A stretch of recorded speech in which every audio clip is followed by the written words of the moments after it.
So we are in Vienna today. Fidia Journal decided to have a look at the, scenario of innovative companies that are in Vienna making new food products with new technologies. So the first interview we are having today is with Gregor Tegl, I hope I pronounced correctly, from Arkeon. Arkeon is a company that is actually a spin-off of the Vienna University, and I want to know by you, Gregor, if you can tell us shortly some word about the company. Yeah, so thanks so much for having us. What we're doing is at Arkeon is a conversion of carbon dioxide, of industrial off-gases, into food ingredients. And we use a technology called gas fermentation doing so. It's ultimately a conversion of CO2 in a fermenter, in a bioreactor, by very unique microbes that we're using at Arkeon called archaea. They are very specialized microbes on this planet, the most ancient microbes on planet Earth actually, that specialize to feed on very special things, including carbon dioxide. And what our microbes would do in hindsight is producing amino acids, the building blocks of protein. And what my co-founder Simon, who is also leading a lab here at the University of Vienna, found is that those microbes are producing all 20 amino acids that we need in our nutrition. That is very interesting. That has a very unique discovery, and that's ultimately the discovery that we're utilizing in our fermentation technology. So if you can explain to people that are not biotechnologists but food technologists, for instance, how is possible to get sugar or to get, in this case, protein, and particularly with all the 20 amino acids, you know that the problem with vegetarian diet, etc., is that you do not have all the amino acids. So tell me, really, how is it possible, where you will find such bacteria? Is it possible to find the right one? How you select them? And what they are really producing? Is it possible to do really all the amino acid we need and which kind of protein without any genetic modification? Yes. So I mean, we humans use microbes since ages, right? We use them for conserving foods. We use them to brew the beverages we love so much, like wine, like beer, and they're all over the place. Kimchi. So it's a global phenomenon that we use microbes, and we don't use just one bacteria, one microbe. We use a plethora of microbes. So it's not only bacteria, it's yeast. So if we think about wine, if we think about beer, it's yeasts. If we think about a complex fermentation like kimchi, it's a lot of different microorganisms together, which will do this fermentation and build the complex flavors that we love so much, and those kind of things. Also like sauerkraut, I have to say that as an Austrian, very similar, which is a bacterium that is doing that. Mm-hmm. So there are a lot of bacteria, a lot of microbes who feed on sugar or different things like carbon dioxide and will produce something that we like. If it's a taste, if it's an amino acid in our case.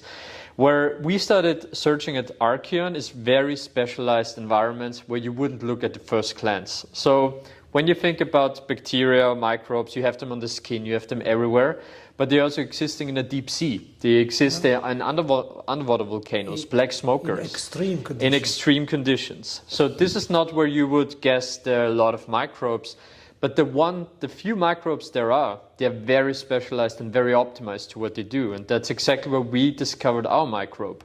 It has been a microbe that has been first discovered in an underwater volcano, where it was just feeding on the hydrogen and on the carbon dioxide that those environments are offering. If you think about the deep sea, the bottom of the sea, there is no sugar.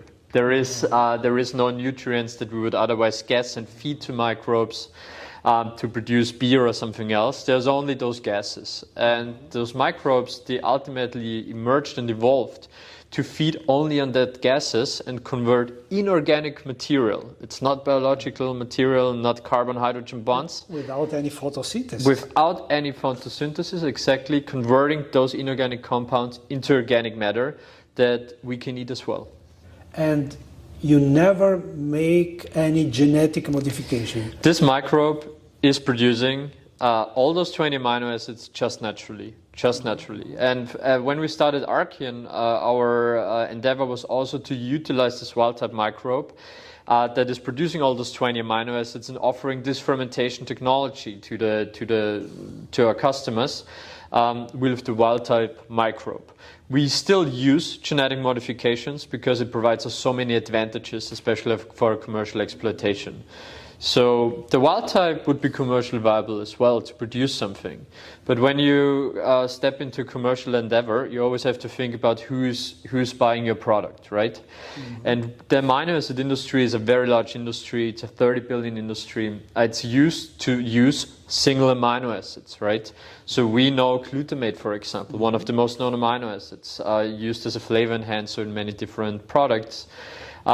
And the industry is going on with that. So it's always a single use of a product or a mixture that is done but at the companies and not produced as a mixture right away. Mm-hmm. And that's why we use genetic modification to tell the microbe, hey, it's great that you produce all 20 amino acids, but just give us the one amino acid, give us this amino acid in very high rates. It's making our process more efficient. Yeah. And in the end, it will also provide the customer what the customer is used to.